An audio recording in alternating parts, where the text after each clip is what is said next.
Working in a mad world.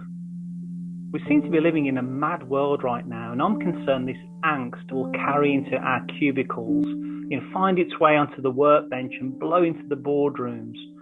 I'm no great philosopher, but there seems to be something deep down within our engines that causes many of us to be fine-tuned towards division, discordance, and disparity. I'm noticing that to have a vantage point that's different to others is dangerous. Take the recent events of the Black Lives Matter movement.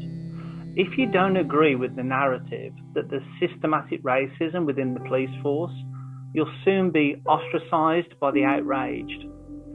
President Abraham Lincoln famously quoted the biblical words of Matthew 12:25 in his address to the nation on June the 16th, 1858, when he said, quote, "A house divided against itself cannot stand," end quote. Even though Honest Abe's words were cast across the country 162 years ago this week, they still resonate with us today. Why? Because we know it to be true. Jesus was saying good and evil cannot coexist in the same body.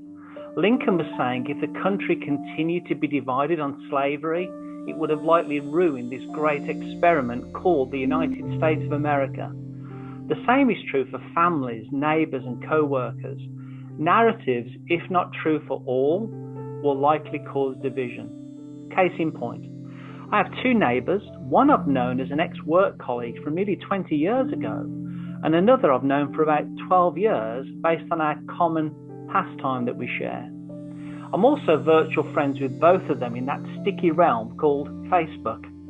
They both have very, very strong viewpoints about politics and systematic racism, to the point where they both appear aggressive and just unreasonable. To not agree with their way of seeing the world puts gasoline on their already raging fire. Although we've clashed swords in the virtual realm on a few occasions, I'm intent about maintaining good neighbourly relations in the real world. We may have different views on many potential divisive issues, but I'm still called to love my neighbours, even when it's very hard to do so. Our cul-de-sac could be a microcosm of the workplace.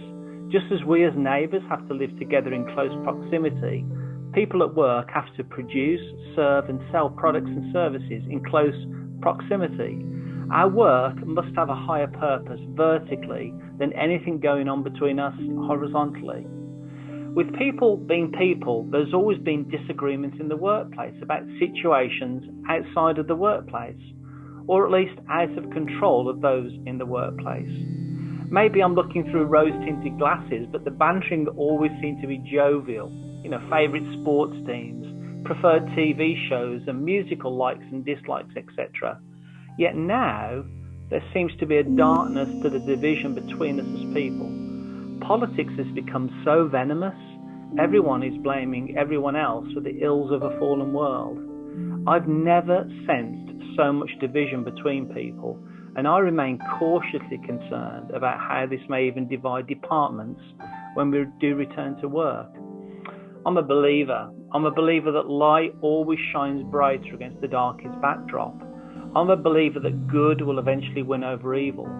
One small way we can demonstrate this is in how we lead, how we serve, and how we collaborate together in the workplace, be it on-site or online. Khalil Gibran, a since-deceased Lebanese-American writer and poet, once wrote, quote, "Work is love made visible," end quote. And although I'd like to think we also show love in how we neighbour, how we live, and in good citizenry, I do appreciate his sentiment. Here are 7 pragmatic ways we can show love rather than hate at work. Number 1, listen twice as much as you speak when in conflict with colleagues. Number 2, have a spirit to serve others much more than ever before. Number 3, learn to forgive and forget if co-workers offend you. Number 4, be a good friend and listener to those around you. Number 5, look for opportunities to show you care about others at work. Number 6, if you do disagree, express your disagreement agreeably. And finally, number 7, do everything at work to the very best of your ability. See, the way we work can indeed be love made visible, much more than wearing a hat full of hate.